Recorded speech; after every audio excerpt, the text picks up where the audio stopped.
Welcome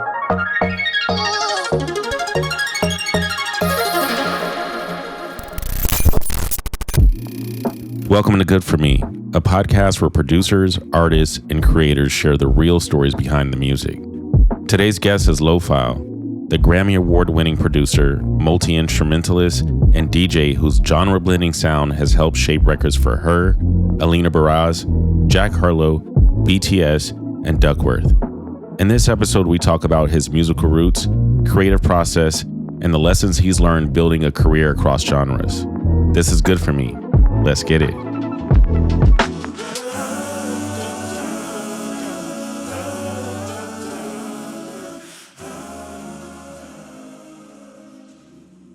Welcome. We are here at the Good For Me podcast once again with my boy, Lophiile, right here.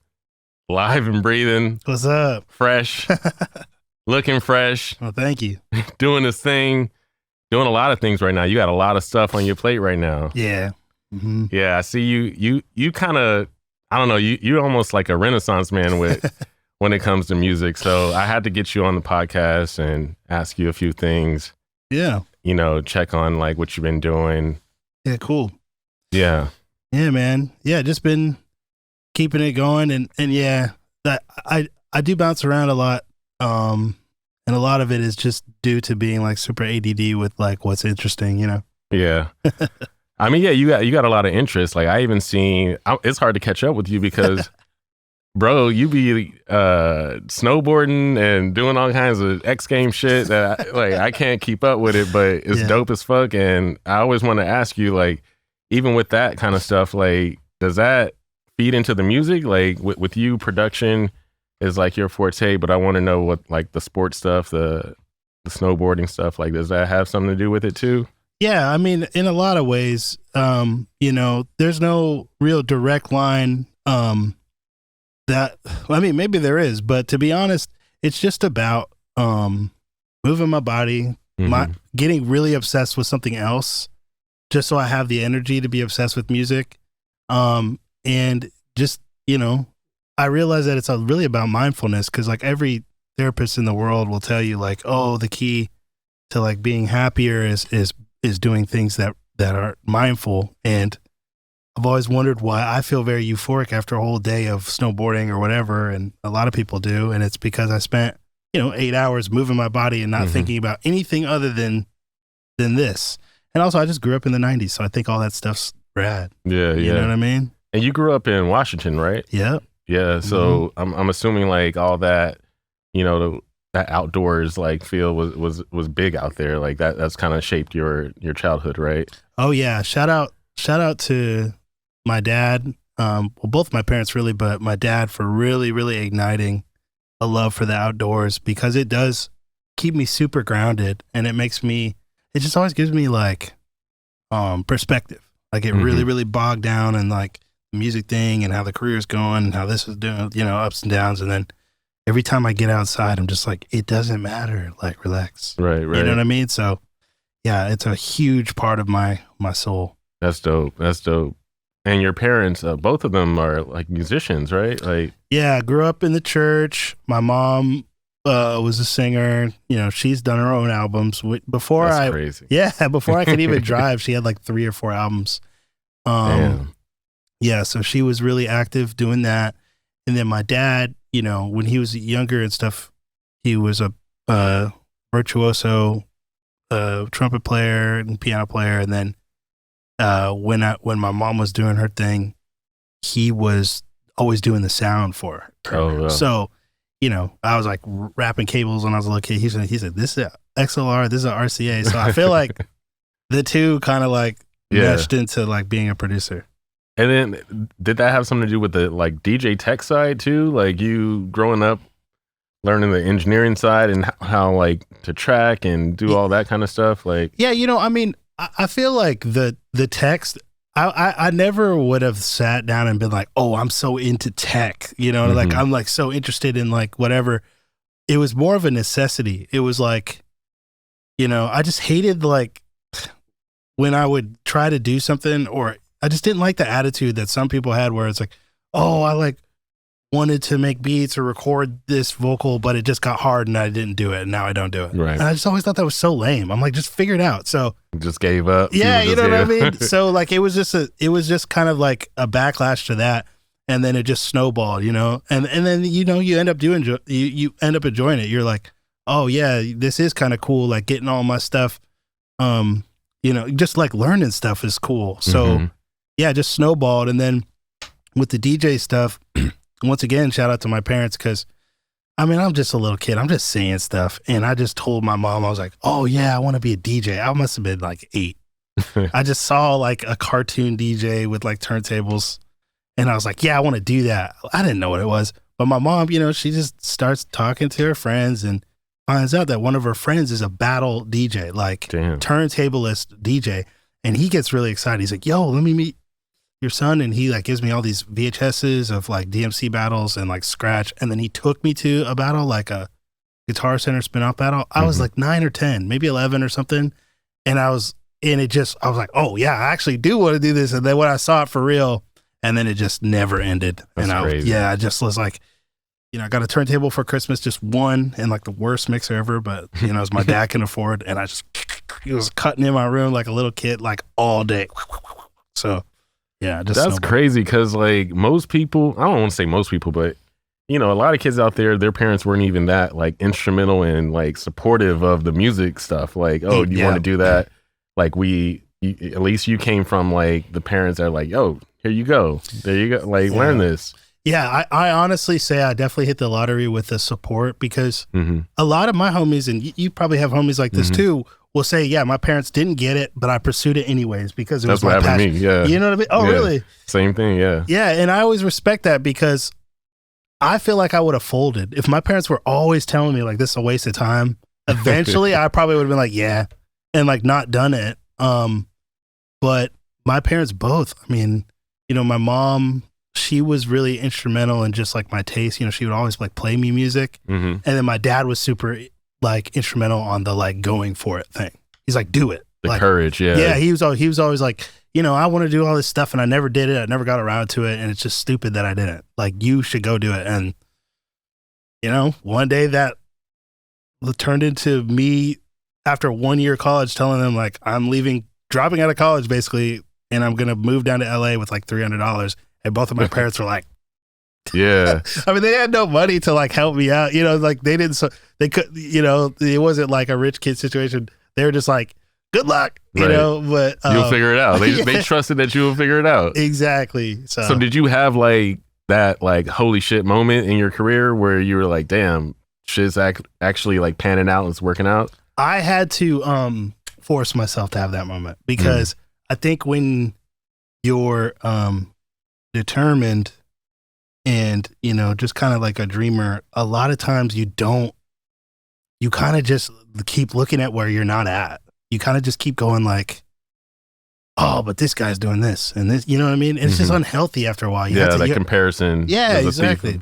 Joy, yeah. Exactly. So I had to really, there was a couple moments that did hit me, and I had to tell myself like, bro, enjoy this, soak it in, celebrate yourself a little bit. Just because you're not, Quincy Jones yet, it's like you could still celebrate. And there was a few moments, definitely. I mean, I remember being an intern at APG. I mean, there's a few. There's one because when I first moved here, I was an intern at APG, and I was kind of just getting everybody Chipotle, and then eventually that snowballed into me being an engineer there and recording and getting hired as an engineer. And the pay was like $11 an hour. It was like, it was nothing. But that was the first one where I was like, oh my God, I have a job in the music industry. I mean, I was recording like Jason Derulo and stuff. I was like, this, that's dope. Yeah, I was like, this is insane. There's so much lore from those days. I recorded Future before I knew who he was. That's crazy. Yeah. And I remember like, he was like, shit had just come out and I didn't know who he was. And I was just in some, like I posted something on Facebook, like, oh, I'm with this rapper Future, and all my homies from Atlanta were like, bro. Like, yeah, they're probably bugging out. Bugging, Yeah. So that happened a few times. I mean, the Grammy was cool. That was another moment. Yeah. And then like. That was huge. Yeah, it was huge. And I have to remind myself that it's huge because for some reason I just love to be like, yeah, but yeah, but now I'm doing way better these days. I'm like, all right, yo, like celebrate yourself a little bit. Feeling it, yeah. Just living in it. It's great, man. I mean, you got a lot of accomplishments. You got a lot of placements. You worked with a lot of big people. People that, you know, a lot of the industry, if you're an up and coming producer or a songwriter, you would love to work with, you know, some of the people that's on your, you know, your resume. So, yo, kudos to all that. Like, thank you. Appreciate it. I mean, because you've worked with H.E.R, which you got the Grammy for, which is dope. You got Duckwrth, Jack Harlow. You got a lot of people that that is cool. Yeah, for sure. Definitely. Yeah. I don't want this to come off like I'm not grateful, because I am eternally grateful. I mean, it's unfathomable to me that a kid from Lakewood, Washington, Lake Stevens originally, like 2 smaller towns in Washington, could just like drive down here in a van with his brother and eventually like do all that stuff. Like it's not lost on me. Like that is, you know, I'm super grateful. That's dope. That's really dope. Was there ever like a moment where you started doubting yourself and you wanted to like maybe quit music, or you're like, I don't know? Yeah, a few times. A few times, man. I mean, it's definitely just like something I've always had to battle with, unfortunately. But you know, it's life. It's just you know, music. The business is just it's a difficult business, and like you get your self-worth wrapped up in your work, and if your work's not going good, then your self-worth suffers, and then you're like in this weird spiral of like, you know, this identity thing. So you kind of have to work all that stuff out. And when I talk to younger people, I kind of like harp on that a lot. I'm like, really focus on like just making sure that like your self-worth and your work are separate. And you know, the times where those got pretty like rough is when I was like, yeah, I don't want to do this anymore. And I definitely, you know, to the point like looking down different avenues. But yeah, now things are a little bit more healthy, like my relationship with music and the business. I've figured out ways to make it so it doesn't like, I guess, affect me as much, and I still feel like excited and encouraged. That's cool. I mean, I guess like you have those like learning moments of how to deal with shit as you know, progress, you know, the years go on, you got to like check yourself with certain things. Yep. So, I mean, I've been there too. Like you have those moments of like, hey, bro, like I'm trying, but you know, I don't know. Especially when you start that comparison with like everyone that you like, all the other artists and DJs and producers that are doing really well, and you just like, I mean, man, there's so many things I had to unlearn, and one of those was the comparison thing, for sure. And a big thing for me was, you know, I was obsessed with who I wasn't working with. I was obsessed with like, oh, I'm not in this room, or I haven't worked with this person or whatever. And I had to like zoom out and be like, dog, there are tons of people that you do not need to convince. There are tons of people that already love working with you. You don't need to work with every single person. I don't know. It's just like, it was just like this negative like cycle of like, oh yeah, like, you know, getting stressed out. It's like, you know, one of my frequent collaborators is Alina Baraz. And, shout out to her. Yeah. I mean, she's great. She's, you know, been one of my favorite people to work with, and we're still working together. And so many people, you know, when they like meet me, or, oh, I would love to work with her. And I'm just like, stuff like that, where I'm just like, dog, realize this. You know, you're very, very lucky to be working with people like that. So that really helped me get past that. It's like, bro, just look at your corner and really, really relish in your corner and build with these people. And that was like a huge turning point. So being a producer, that was always like the main goal for you. Like you always wanted to like write songs and produce songs for other artists. What was there a point that you just only wanted to do like your own solo stuff, or was it always more focused on, you know, just everyone else? I want to be their band. Yeah, it was always the goal to produce for other people, and the artist thing kind of just started to to form and fall in my lap, just through just different circumstances. And that was a dope chapter in my life and a dope era. And, you know, I pushed it far and did some really cool stuff as an artist. And then I realized, you know, eventually that like it wasn't totally my calling. I definitely have a lot to say creatively that kind of only I can say, which is what I feel like artists feel like. But as far as like, you know, they always talk about like what you think about when you lay your head at night, like what you know, it's not really my name in lights at Madison Square Garden. It's more like I produce like a huge, like insanely cool, like hip hop song or something, you know? Right. So in my quest for focus, I started to shift more on the original dream of like 8-year-old Ty, like when he first understood what beat making was, you know, so it kind of reshaped later on. But yeah, I mean, I guess you had to rediscover the old school stuff, the old school feelings that you were going after. Yeah, exactly. Well, that's dope. I actually didn't even know much about, you know, the metalcore thing that like, I had to like put myself up on that. I didn't know that, you know, you were in a band before and you're still like working with that kind of stuff. Like it's kind of crazy how you made that transition from the metalcore genre and the type of music that you make today with like R&B and pop and hip hop and stuff. Like, how were you able to like navigate that?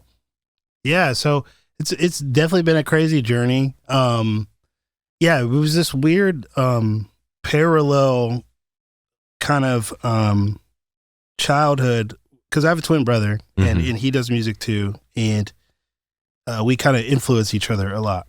So like when we were kids, you know, I remember going over to somebody's house and the older brother there introducing my brother into Mudvayne, and that just set him off on his journey, because he got into metal and new metal and all that stuff first, kinda, and Mudvayne was his like, it was his like first thing. But my first like love in life, like my own music that I discovered, was hip hop. It was Jurassic 5 specifically.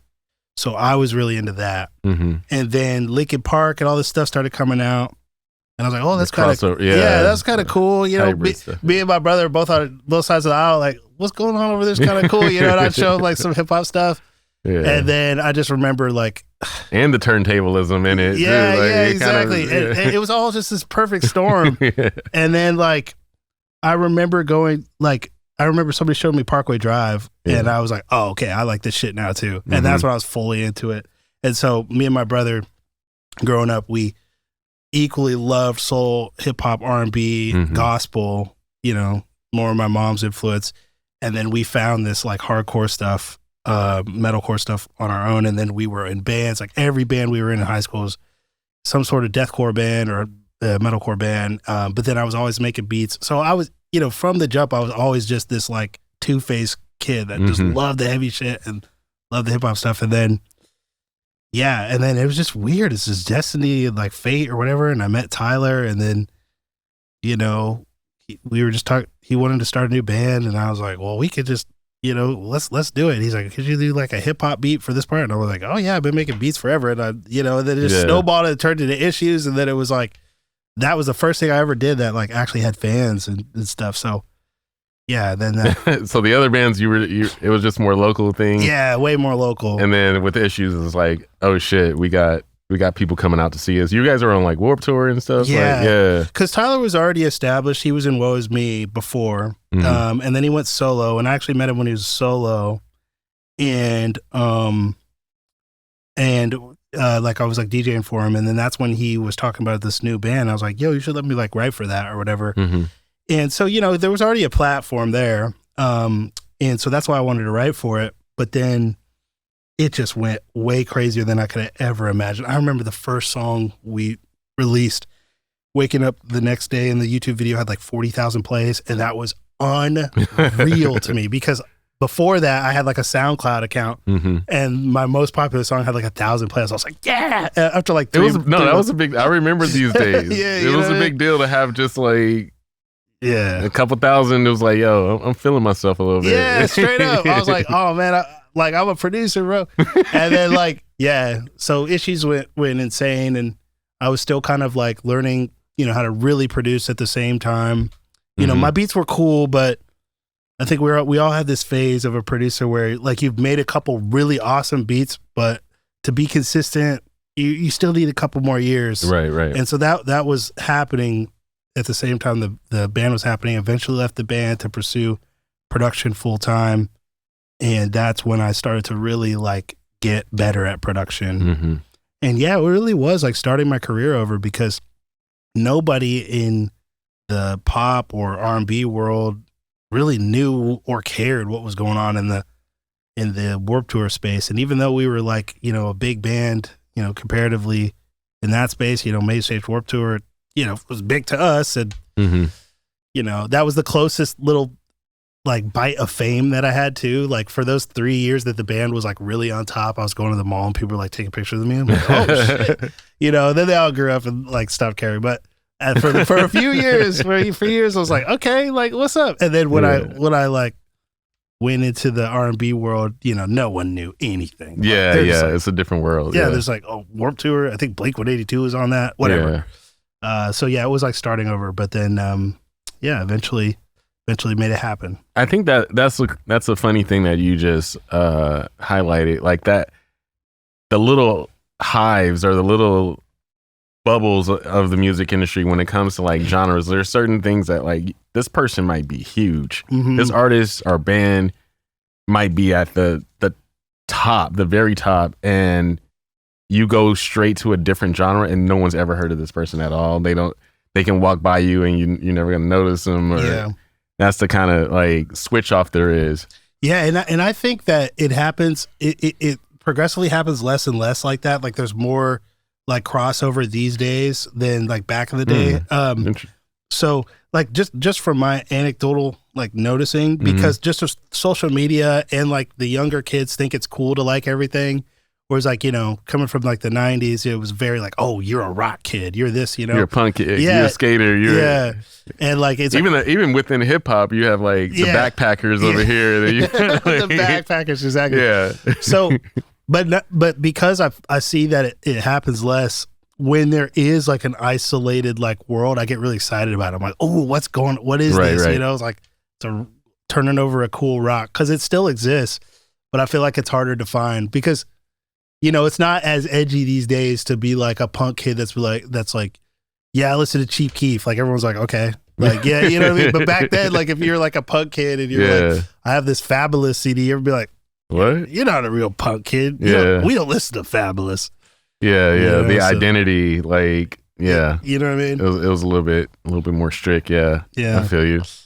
So speaking about you going back to the whole SoundCloud thing, like you did the SoundCloud era, the blog era stuff. Is there something that the kids today, like, they're missing from that era? Like, yes. From what, 15 years ago? Has it been that long? I can't believe that. Old. I can't believe that. Yeah, I mean, I always, at the risk of sounding like an old guy, because I never want to be like, oh, you kids don't know about this, but there is certain things that you miss out on, like because of your generation. I always hear about the crazy block parties in the 80s. Stuff. So there is. We missed out on that. We didn't. Yeah.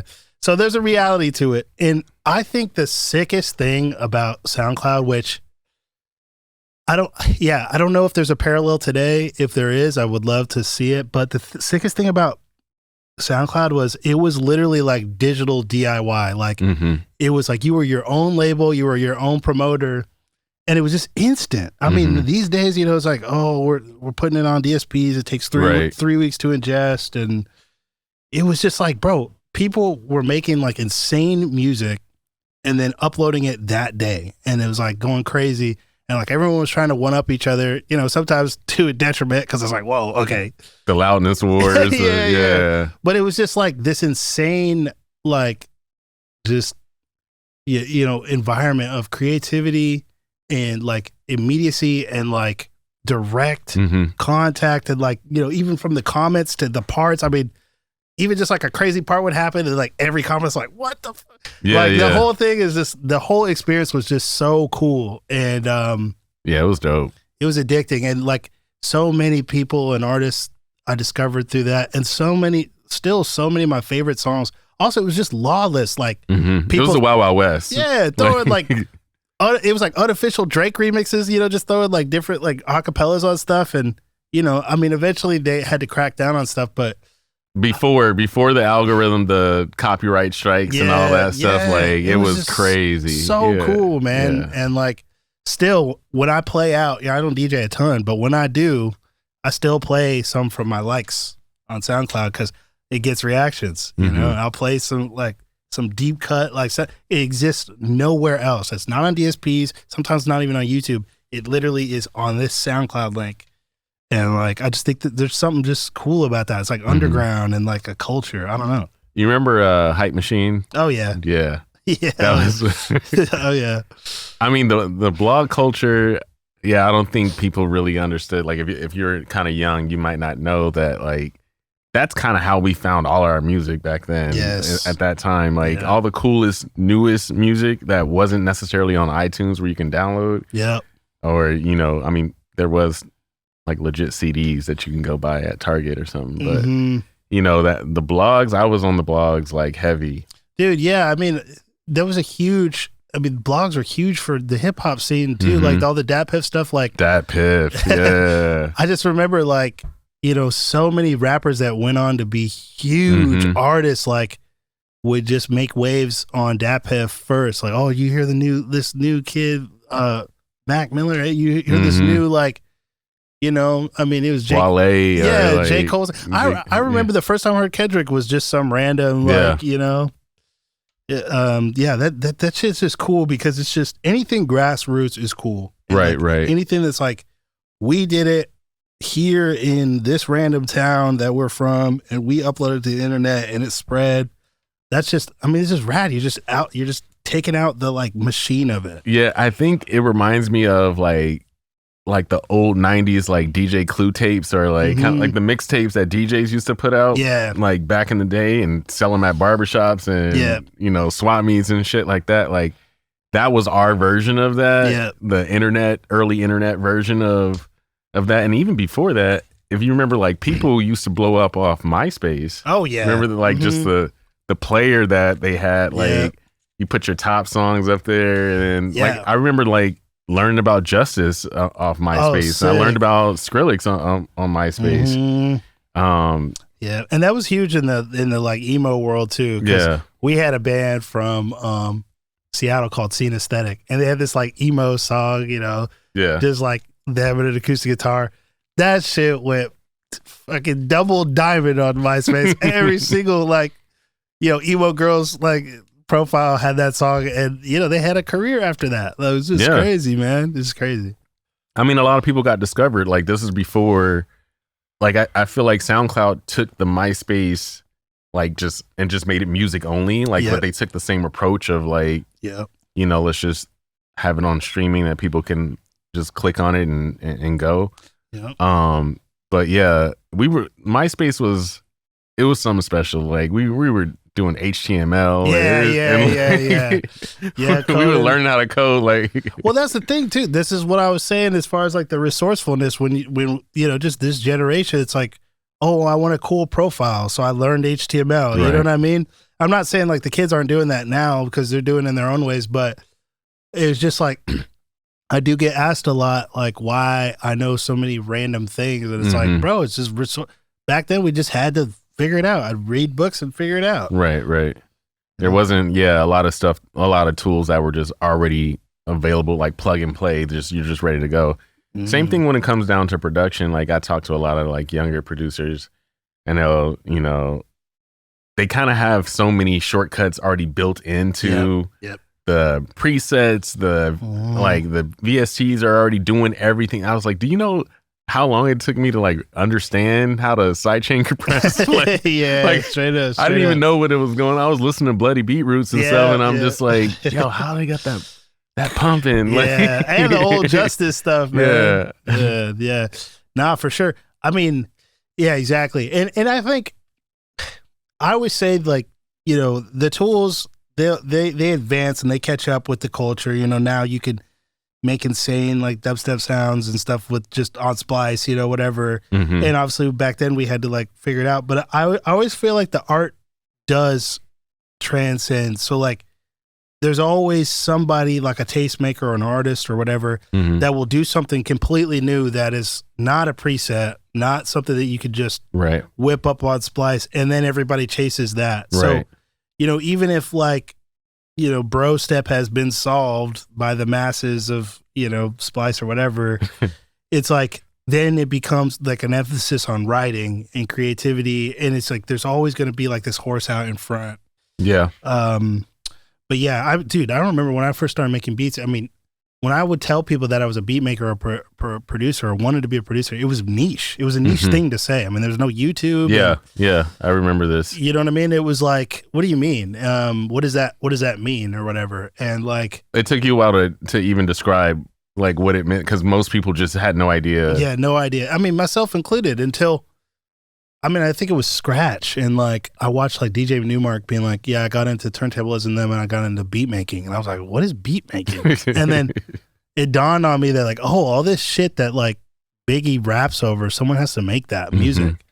And I remember I made my first beat on this program called Acid, and I was just like hooked. What? Yeah. Okay, which acid did you have? So the first Acid I ever used was literally a free version they were giving out at Guitar Center called Acid Techno.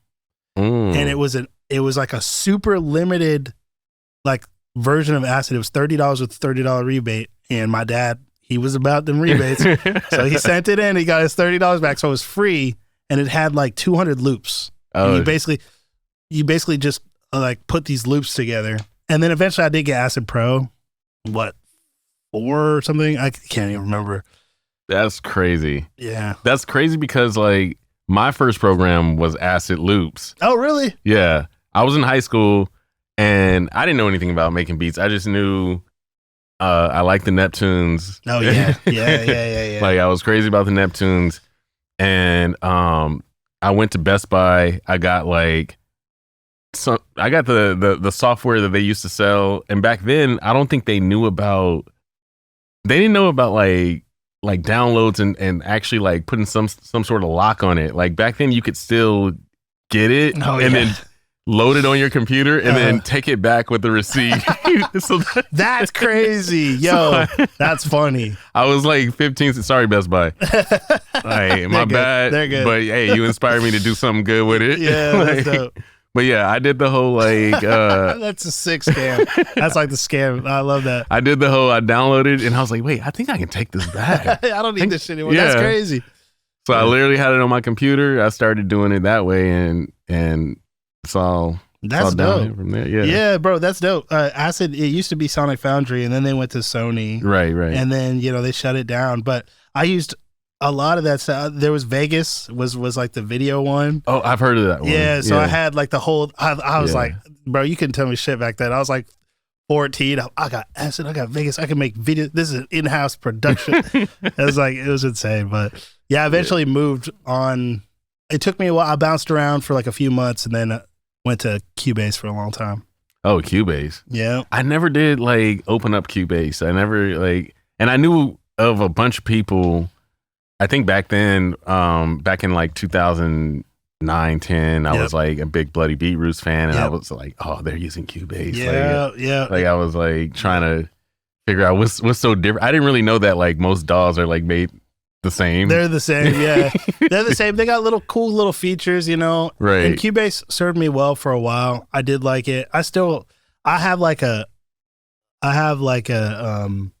database of Cubase users in my head still. Like I know Lido uses Cubase, Maxwell, Zed, Noisia, Mitty Jones just switched to Cubase. Like because Cubase is a little bit more niche now. So it is, I remember, but Back then the biggest thing about Cubase for me was it had a built-in Melodyne.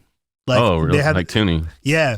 So and I didn't have auto tune, so I would tune everybody's vocals that by hand. Yeah, and it was pretty quick and stuff. So that was like huge, and also it was just at that point it felt like a huge step up from Acid, because near the end Acid just kind of fell behind and like didn't really have a lot of the same features. But yeah, it was really dope for a long time, and then eventually the Ableton takeover. Yeah, it took over, man. It took over. I didn't even expect that. I was kind of trying to learn Ableton, but it still wasn't fully like how it is now. It was, especially like, well, at that time Pro Tools was still the industry standard. Sort of still is, but like the whole like Ableton shift, like I think it was still kind of even between Cubase, Ableton, and Logic. Like you kind of ran into just as many people that use all of them. Like it wasn't lopsided how it is now, where it's like most people are using one or two things. Yep. I kind of didn't even notice it. Like I've switched to Ableton in that big like Exodus time too, and it was like you said, it was kind of even. And then one day I looked up and I was like, whoa, every session, session. Everyone's using Ableton, but man, for good reason, man. They just figured out like that music should just be like frictionless. I mean, the best way I could describe it to somebody when they asked me why I switched was like, at that time, if you made Pro Tools, if you made a track on Pro Tools and you said drums, and you made another track, and you're like, oh, well, I'm gonna put drums on this too, and you put drums, Pro Tools would be like, well, you can't name this track drums. There's already another track. I mean, this stuff takes up so much fucking time, right? And then in Cubase, it was just like drums, we can make it like 100 tracks in like 2 seconds, like just the frictionless like nature of just like throwing stuff at the wall. I feel like they figured that out, and that's why I was really into it. I mean, maybe the philosophy is like time is of the essence when you're in the creative mode. Yes, like when it's flowing, yes, you need to take away every barrier, every little time-consuming thing, because I'm one of those people that like when I have an idea, I need to get it out right away. Same. I'm not one of those people that can remember what I like. Oh, that sounds dope. And I'm gonna remember 2 hours later. Like, no, that. Dude, I gotta go now. So my brother, he writes a lot more than me. He writes songs, and he'll show me a song that's really good. I'm like, yo, this is sick. He's like, yeah, I wrote this on my drive. Like he literally just will drive. Yeah, he has like a big, and he'll play the music, and he'll just write the whole song. And then when he gets home 3 hours later, whatever, he'll remember it and just record it. That's crazy. That's like some Jay-Z shit. Like, literally. Y'all been telling if I told him, yo, that's some Jay-Z, that would gas him. He'd be like, yeah, that's some Jay-Z shit. Like, bro, I don't write. Like, yeah. So I'm like you though. Like, no, hell no. I got to get it out. And exactly, it was the same thing with like Pro Tools and Cubase and all that stuff. It's like for plugins, you had like a limited amount of slots, right? And then Ableton was like, "What? You could have as many plugins as you want. It's digital, yeah. You can have 5 different lanes of plugins all going in parallel. I mean, just the freedom of it. That's why I was like, nah, I'm going to Ableton. The switch, yeah. I know a couple people that made the switch and they kind of didn't look back. But I do respect the people. Like Ableton is the only like serious like DAW that I took seriously. Like the old ones I was just fucking off doing whatever when I was a kid, but Ableton's the one I actually learned, and I kind of just stuck with it. But I do respect the people that know they're like trilingual, Yeah. Like if you can hop in the seat and and get on anyone's session and be fine and comfortable, like that's dope. I respect that. I used to be pretty fast at Pro Tools because when I was an engineer, we all had to use that, obviously. And like for a while, I was doing like I'll track my vocals in Pro Tools because I loved like the playlist and all that stuff. And but then eventually, I didn't want to keep paying for 2 DAWs. And man, just the way that people write, like it totally changes. Like people want to try something right now, sit back on the couch, listen to it. They want me to build up the beat. Like I couldn't like separate the two anymore. So kind of fell off of Pro Tools, and now I'm on Pro Tools. I'm like, wait, how do I zoom in? So you had have you had any crazy experiences like recording different sessions? Like some people are kind of like picky about certain things. Oh yeah. I mean, you run into every single type of person when you are an engineer, and when you're a producer. I've had some really awesome experiences. I've had some really terrible experiences. And yeah, you got to learn to just not take stuff personally when people are like kind of assholes, because most of the time, dog, they're assholes to everybody. So and whatever. But yeah, there's been some pretty awesome stuff. I got to record. There's a Skrillex song that he did for Twilight with Ellie Goulding. And so I got to record Ellie Goulding over a Skrillex song. That's sick. And I was an intern still. That was one of the coolest moments for me, because at that time she was, both huge, of them. Both of them were just like crushing it. Right. But yeah, so shout out. Yeah, she was so nice. Both of them were so friendly. And then, just random stuff. I mentioned Jason Derulo earlier. I remember there was a 3-day stretch. I recorded him every day at APG because he just had he was like off tour and he had a bunch of stuff to get done. And we got into an insane flow state, and I was recording him pretty good. And he was really stoked. I just remember Jason Derulo's stoked on the way I record him. That was cool. That's sick. Yeah, there's so many random ones. And I try to focus on the people that were cool and the people that were not so cool. I'm just whatever. So are you nowadays are you sending files, or are you doing more in-person shit, or in person basically? Yeah, a lot of in person. That's dope. I would love to send more files, because I would love to I love locking in on beats and loops and sending them out, but it just does. People just aren't really doing that right now. Oh really? Yeah, at least in my world, people aren't really taking beat packs like they used to, and loops still get around, but the loop game is so there's so many people doing it that every producer's getting hundreds of loops all the time. So even breaking through that. But yeah, all the stuff that's actually going somewhere these days, the Sinead Harnett stuff I got coming up, working with this artist Max and Alina stuff, that's all in person. You did the Sabrina Claudio record. I did Max and Sabrina. Yeah, that one. That one, okay. Yeah, with Kaveh, shout out Kaveh. And so Max and we're working on his album now. Okay. Yeah, and that's been cool. That's sick, man. Yeah. Yeah, that's dope. You got a lot of shit, man. You've been grinding it, man. Trying, man. Trying. So you've been able to dip into different lanes, the pop world. Yep. How's that? How's it been with dipping into the electronic world? You're running with Sonny for a minute, and then, which is crazy. I didn't even know. You know a lot of the same people I know. So yeah, man. Yeah, I was touring just kind of traveling with Sonny. I was engineering for him, and then we ended up working on some music together, and stuff. So that was cool. Yeah, I feel all the different lanes of music is cool, because you just learn so much. The way that people do stuff in different genres is all very beneficial to yourself as a creative. Overall, yeah. A lot of the R&B stuff that I do, what I get called for a lot, or just when people like to work with me, what they kind of tell me or compliment me on is two things: is sound design and mixing. I make stuff sound good. Your vocals and stuff, I try to make it sound as good as possible day one. And then, just sound design. Both of those exclusively came from working on EDM stuff. Yeah. You know what I mean? I learned how to mix trying to make EDM, and EDM is all about sound design. Right. Really having the brain. So it's bringing that over to R&B is invaluable.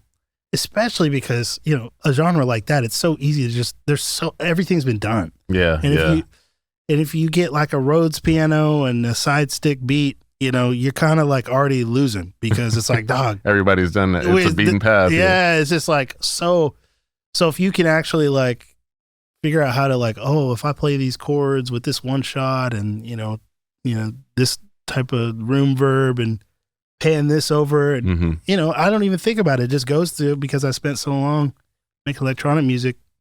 So I think there's like little bits of that everywhere. Right, When you do rock music, you learn a lot. And I think that's what's cool because I can just bring it around to all this different stuff. Yeah, I feel you, man. So with everybody that you worked with, you had a long list. Give me your top 5 people, dead or alive, any genre that you would want to collab with or work with. Collab with or work with. Top 5. Top 5. Oh, yeah. This is tough. Okay. Top 5. Okay. In no particular order. Go ahead. Do your thing. I would love to produce something for my favorite rapper of all time, Pharoah Monch. Hey. I love that fool. I would like to, shoot, this is tough. Okay. I would love to make something for, I don't care if it's basic. I'd love to make something for Bieber, man. He's so cool to me. I would love to make something for Bieber. Bryson Tiller. He's starting off strong. Yeah. Bryson Tiller. And okay, 2 more. I would love, dead or alive. Let me think of somebody. Oh, well, okay. Maxwell. I would love to make some. Wow. So the singer Maxwell. I love both Maxwells. Yeah. The producer and I would love to make a record with Maxwell just because he's just. I mean, since I was a kid, bro. Since I was a kid. Lifetime. Yeah. Oh man. I mean, just the soundtrack of my youth, and then, man, I know. Last one. Okay, I would probably love to make something with Meshuggah. I'd love to make a song with Meshuggah. That'd be sick. Wow, man, what a list! What a list! Yeah, you went all over. You went all over with that one. Yeah, I did. Yeah, that's dope, though. It's random. I mean, that kind of fits your style, though. Like you someone that's pretty eclectic with everything. So yeah, that's dope, though. Yeah, man, it's been a pleasure, bro, to have you on here. Like, you know, I've been wanting to chop it up with you. It's been so dope. Why don't you go ahead and tell everybody where they can find you on your socials or. Yeah. So I'm at Lophiile everywhere. That's Lophiile, the 2 I's. So that's on every social media. And then if you want to check out my website, lophiile.co, I've got some sample packs on there. Shameless plug, sorry. But do you think it's packs that I use? Hey. I think they're really good. So yeah, check that out if you like it. And then check out a Twitch stream and whatever. Do that. Thank you again. Yeah, thank you, man. We got Lophiile in the house right now and signing off. Sick.